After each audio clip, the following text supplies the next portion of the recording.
আসসালামু আলাইকুম বন্ধুরা। কেমন আছেন সবাই? আশা করি আল্লাহর অশেষ রহমতে সবাই ভালোই আছেন। কাছে বা দূরে যে যেখান থেকে আমার এই ভিডিওটি দেখছেন তাদের সবার প্রতি শ্রদ্ধা এবং ভালোবাসা জানিয়ে নতুন একটি ভিডিও নিয়ে আসছি আপনাদের মাঝে। তো আজকে আমি রান্না করব চিকেন রোস্ট। ঘরে থাকা মসলা দিয়ে কিভাবে রাজকীয় স্বাদের চিকেন রোস্ট রান্না করা যায় সেই প্রণালীটি আপনাদেরকে দেখাবো, পুরো রেসিপিটি দেখাবো। তো দেখার পরে যদি কোথাও কোনো অংশ ভালো লেগে থাকে তাহলে প্লিজ একটা লাইক এবং সাবস্ক্রাইব করবেন। বেল আইকনে ক্লিক করে রাখবেন যেন পরবর্তী ভিডিও ছাড়ার সঙ্গে সঙ্গে পৌঁছে যায় সবার আগে আপনার কাছে। আর যদি ভালো না লেগে থাকে তাহলে প্লিজ পরবর্তী ভিডিও দেখার জন্য অপেক্ষা করুন। হয়তো কোথাও হয়তো কোনো অংশ ভালো লাগতে পারে বা কোনো রেসিপি আপনাদের ভালো লাগতে পারে। তো আমি চিকেন রোস্টটা রান্না করার জন্য আমি এখানে ৬ পিস চিকেন রোস্টের পিস নিয়েছি। তো সেটা চিকেন রোস্টের পিসটা আমি আগে থেকেই কেটে ধুয়ে পরিষ্কার করে নিয়েছি মুরগিটা। তারপরে কিন্তু সামান্য একটু লবণ আর ১ চিমটি পরিমাণে হলুদ দিয়ে আমি মাখিয়ে রাখছি। ১০ মিনিট মেরিনেট করে রাখবো। মেরিনেট করার পরে কিন্তু এই তেলে আমি একটু ভেজে নিচ্ছি। আপনারা বলবেন যে রোস্টে হলুদ কেন? হলুদ তো আসলে কেউ দেই না বা দিলে ভালো হয় না।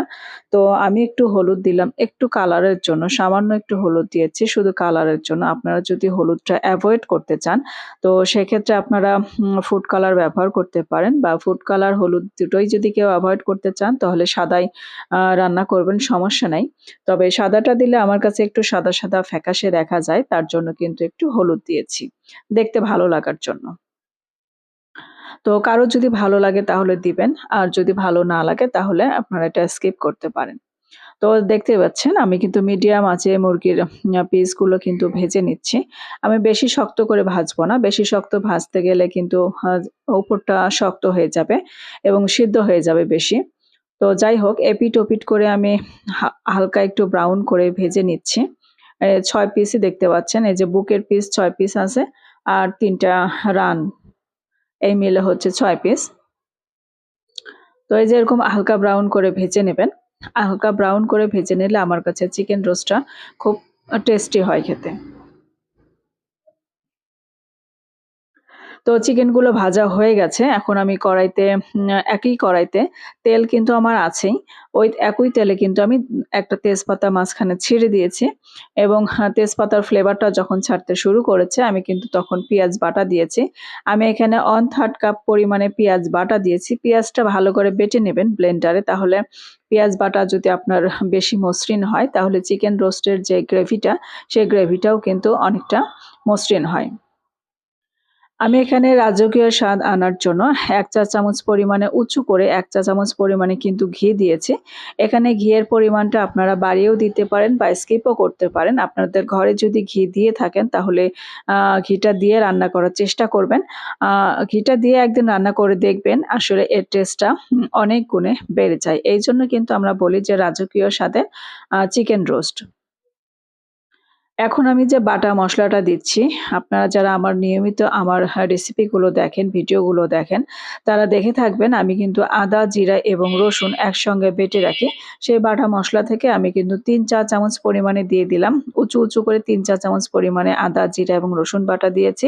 আর এখানে 1/2 চা চামচ পরিমাণে দিয়ে দিলাম গরম মসলা গুঁড়া অর্থাৎ সাদা এলাচ, দারুচিনি এবং কালো এলাচ আমি একসঙ্গে বেটে রেখেছিলাম। তো সেখান থেকে 1/2 চা চামচ পরিমাণে দিয়ে নিলাম আর দিয়ে দিচ্ছি সামান্য একটু পানি যেন মসলাগুলো পুড়ে না যায় সেজন্য। আর আমি এখন একে, একে এই যে মরিচের গুঁড়াটা দিব। মরিচের গুঁড়াটা আপনারা আপনাদের পছন্দ মতো দিবেন। কে কেমন ঝাল খেতে পছন্দ করেন সেটা বুঝে দিবেন। আমি এখানে ১.৫ চা চামচ পরিমাণে মরিচের গুঁড়া দিয়েছি ৬ পিস রোস্টের জন্য। আমার বাসায় একটু ঝাল, ঝাল খেতে পছন্দ করে। আপনারা যদি ঝালটা কমিয়ে খেতে চান সেক্ষেত্রে একটু কমিয়েও দিতে পারেন। কোনো সমস্যা নেই। তো মসলাগুলো দেখতে পাচ্ছেন আমি একটু ভালো করে কষিয়ে নিচ্ছি কিন্তু আপনার মসলা কষানোটা যত ভালো হবে চিকেন রোস্টের টেস্টটাও কিন্তু ততটাই ভালো আসবে। আর আমি এখানে দিয়ে দিচ্ছি হচ্ছে কাজু বাদাম, কাঠবাদাম এবং টক দই একসঙ্গে ব্লেন্ড করে নিয়েছি আমি। এখানে আমি কাজু বাদাম দিয়েছি ২ পিস আর কাঠবাদাম দিয়েছি ৫ থেকে ৬ টা আর টক দই দিয়েছি ২ টেবিল চামচ পরিমাণে। আর দিয়ে দিলাম কালারের জন্য সামান্য একটু হলুদের গুঁড়া, 1 চিমটি পরিমাণ হলুদের গুঁড়া। এই হলুদের গুঁড়াটা আপনারা স্কিপ করতে পারেন, সমস্যা নেই। আর আমি এখানে দিয়ে দিচ্ছি একটা মিনি প্যাক টমেটো সস। এটা সম্ভবত ৳3 অথবা ৳5 নেয় মার্কেটে। তো 1 টেবিল চামচ হবে এরকমই আরকি। তো 1 টেবিল চামচ পরিমাণে আমি টমেটো সস দিয়ে দিলাম। তারপরে মসলাগুলো দেখতে পাচ্ছেন আমি কিন্তু নাড়াচাড়া করে খুব ভালো মতো কষিয়ে নিচ্ছি। আপনি মসলাটা ভালো করে কষাবেন। মসলা কষানোটা যত ভালো হবে আপনার যেকোনো রান্না, শুধু মুরগির রোস্ট না, যেকোনো রান্নার টেস্টটা কিন্তু ততটাই ভালো আসবে। আপনার মসলা কষানোর উপর কিন্তু টেস্টটা নির্ভর করে। আর এখানে দিয়ে দিলাম 1 চা চামচ পরিমাণে লবণ। এখন মসলাটা কষানোর পরে আমার মনে হচ্ছে যে ৬ পিস রোস্ট এই ফ্রাই প্যানে আমার হবে না, আটবে না আরকি। তো তার জন্য কিন্তু আমি কড়াইটা চেঞ্জ করে নিয়েছি। এই যে কষানো যে মসলাটা, সে মসলাটা কিন্তু এই যে মাটির এই কড়াইতে আমি ঢেলে নিচ্ছি এবং মাটির কড়াইতে ঢালার পরে দেখতে পাচ্ছেন আমি কিন্তু আরেকটু ভালো করে কষাবো। কষানোর পরে যখন মসলা থেকে তেল ছেড়ে দিয়েছে, ছেল তেল ছেড়ে দেওয়ার পরেও কিন্তু আমি ২ মিনিট ৩ মিনিট ধরে ভালো করে কষিয়ে নিয়েছি। এখন এই ভেজে রাখা চিকেনগুলো আমি কিন্তু মসলা কষানোর ভিতরে দিয়ে দিয়েছি এবং এই ফ্রাই প্যানে যে মসলাগুলো লেগেছিল সেটা ধুয়ে আমি সামান্য একটু পানি দিয়েছি এই যে মুরগির পিসগুলো কষানোর জন্য আরকি মসলার সঙ্গে, যেন মসলাগুলো পুড়ে না যায় সেজন্য। এখন পানি দিয়ে দেখতে পাচ্ছেন এই যে মুরগির পিসগুলো কিন্তু মুরগির মাংসগুলো কিন্তু আমি একটু কষিয়ে নিচ্ছি ভালো করে মসলার সঙ্গে। কোনোভাবেই যেন আপনার মসলাটা পুড়ে না যায় সেদিকে কিন্তু খুব খেয়াল রাখতে হবে আপনাকে। আপনার মসলা যদি পুড়ে যায় তাহলে কিন্তু খাবারের টেস্টটা নষ্ট হয়ে যাবে, যেকোনো খাবারের ক্ষেত্রেই হোক না কেন। তো যে দেখতে পাচ্ছেন চিকেন রোস্টের যে কালারটা এসেছে, কালারটা কিন্তু আকর্ষণীয় একটা কালার এসেছে সামান্য একটু হলুদ দেওয়ার কারণে। আর যদি হলুদটা আমি না দিতাম তাহলে সেই ক্ষেত্রে কিন্তু সাদা, সাদা হয়ে থাকতো। যেটা আমার কাছে খুবই অপছন্দের। আপনারা যারা আমার ভিডিওগুলো নিয়মিত দেখেন, তারা অনেকেই বুঝতে পারবেন যে আমি খুব কম তেলে রান্না করার চেষ্টা করি। তেলটা খুব কম পরিমাণে দেওয়ার চেষ্টা করি আমি। আর কম তেলে এবং কম মসলায় কিভাবে সুস্বাদু আ আ মানে লোভনীয় করে বা সুস্বাদু করে খাবারটা রান্না করা যায় সেটা আপনাদেরকে আমি দেখানোর চেষ্টা করি। এবং আমার রান্নাগুলো থাকে ঘরে থাকা সমস্ত মসলা দিয়ে আমরা সবাই যেন বাসায় ট্রাই করতে পারি। তো সেভাবে আমি রান্নাটা করার চেষ্টা করি।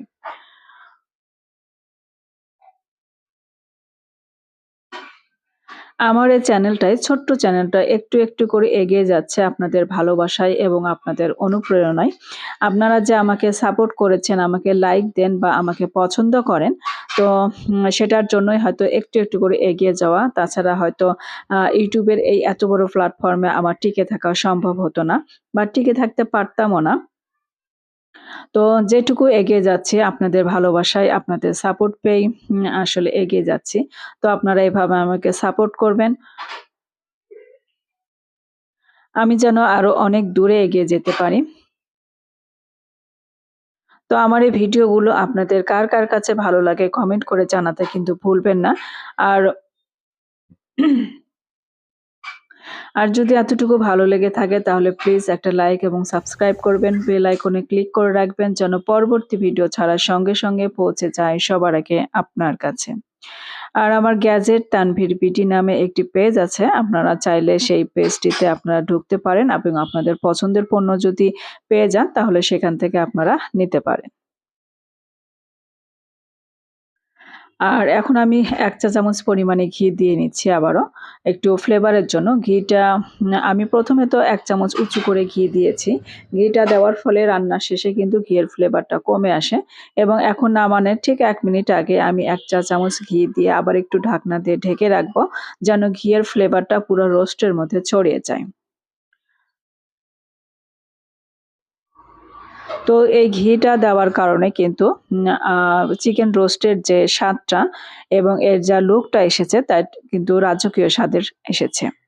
তো সবাই ভালো থাকবেন, সুস্থ থাকবেন। আল্লাহ হাফেজ।